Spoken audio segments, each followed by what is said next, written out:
Halo, perkenalkan, nama saya Preti Gloriturus dengan NIM 1203846 dan di video kali ini saya akan membahas sedikit tentang seni rupa, desain, dan sastra di masa kemerdekaan. Anyways, welcome to Sejarah Seni Rupa dan Desain.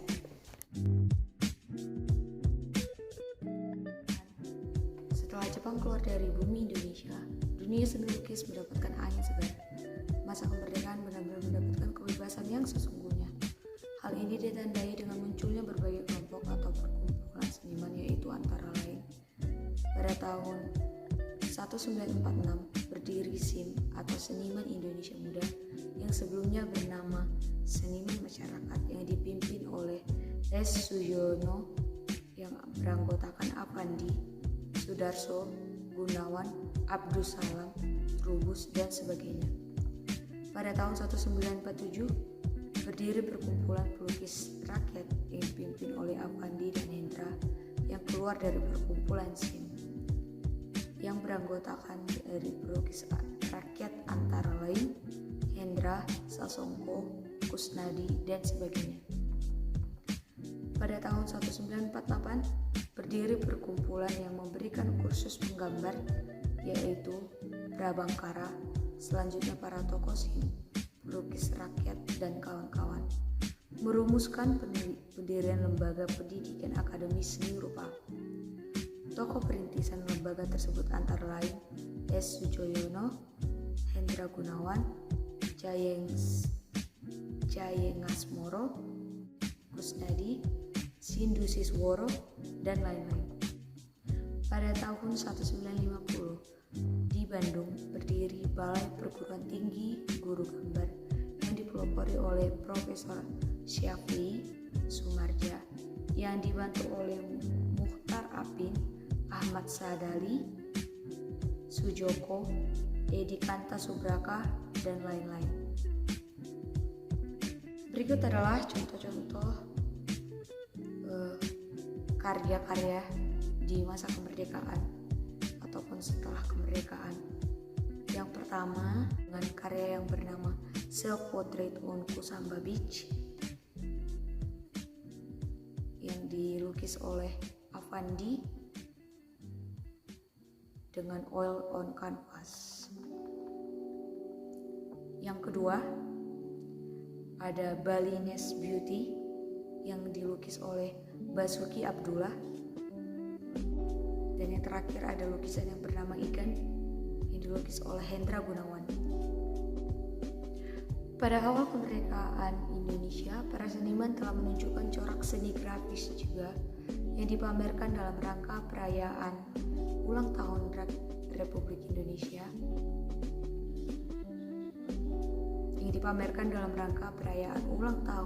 Republik Indonesia yang pertama pada tahun 1946. Muchtar Apin dan Baharudin, keduanya merupakan pelopor seni grafis pada masa kemerdekaan dengan melakukan kolaborasi mengadakan pameran yang bertemakan kondisi negara Indonesia.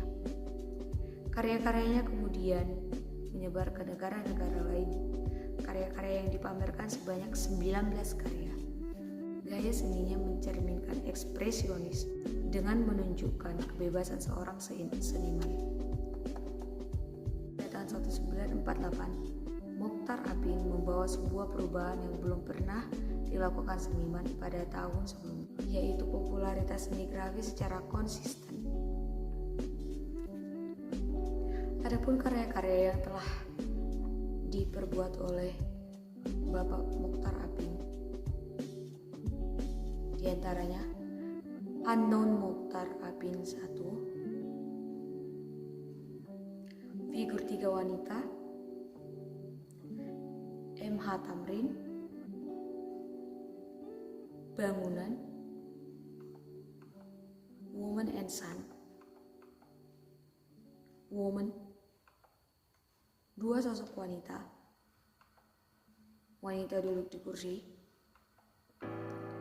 Legong Dancer, Berdiri, Figur Wanita, Figur Putih, Torso, Orang Tidur, Komposisi, Ambang Pintu, Intertwine, Wine, Gadis di Pantai, dan masih banyak lagi. Sastra angkatan 45 memiliki konsep seni yang diberi judul Surat Kepercayaan Gelanggang. Konsep itu tak ubahnya seperti naskah proklamasi yang berbunyi, kami adalah ahli waris yang sah dari kebudayaan dunia. Dari kebudayaan ini, kami teruskan dengan cara kami sendiri. Kami lahir dari kalangan orang banyak dan pengertian rakyat bagi kami adalah kumpulan campur baur dari mana dunia-dunia baru yang sehat dapat dilahirkan. Memperhatikan konsep seni seperti itu, tampaknya para sastrawan dan budayawan mempunyai era sendiri yang tidak ingin dipengaruhi pihak lain. Mereka yang bernaung di bawah payung angkatan 45 ini ingin bebas berkarya sesuai alam kemerdekaan dan hati nurani mereka. Kita akan mengenali beberapa sastrawan yang terkenal di masa kemerdekaan. Semua pasti kenal dengan Chairul Anwar. Ya, pemuda yang dikenal dengan sebutan binatang jalan ini berhasil mencetuskan semangat baru dalam setiap karya-karyanya. Sanjak-sanjaknya yang sangat terkenal dan dijadikan motivasi sampai saat ini. Sanjak yang paling terkenal yang dijadikan petikan sampai kini adalah sajak yang berjudul Aku, yang ia umpamakan sebagai dirinya sendiri. Yang tidak kalah terkenalnya juga pada masa kemerdekaan yaitu Idrus. Jika Chairul Anwar disebut sebagai pembaru puisi, maka Idrus adalah tokoh pembaru prosa. Karya-karyanya sangat lugas, menyatakan dengan terus terang apa yang ingin disampaikan. Bahkan ia sangat menyukai kata dalam setiap karya-karyanya. Di posisi ketiga ada Pramudia Anantatur yang merupakan penulis prosa.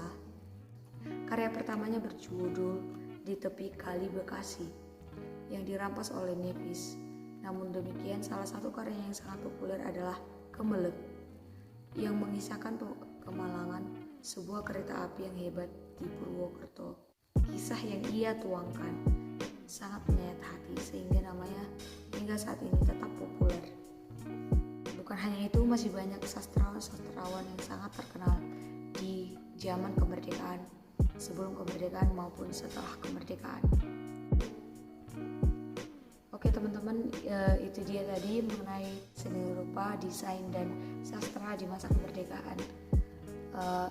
Adapun kesalahan kata yang saya ucapkan atau ketidaknyamanan atas sepanjang video saya, mohon dimaafkan. Cukup segini yang boleh sampaikan. Sekian dan terima kasih.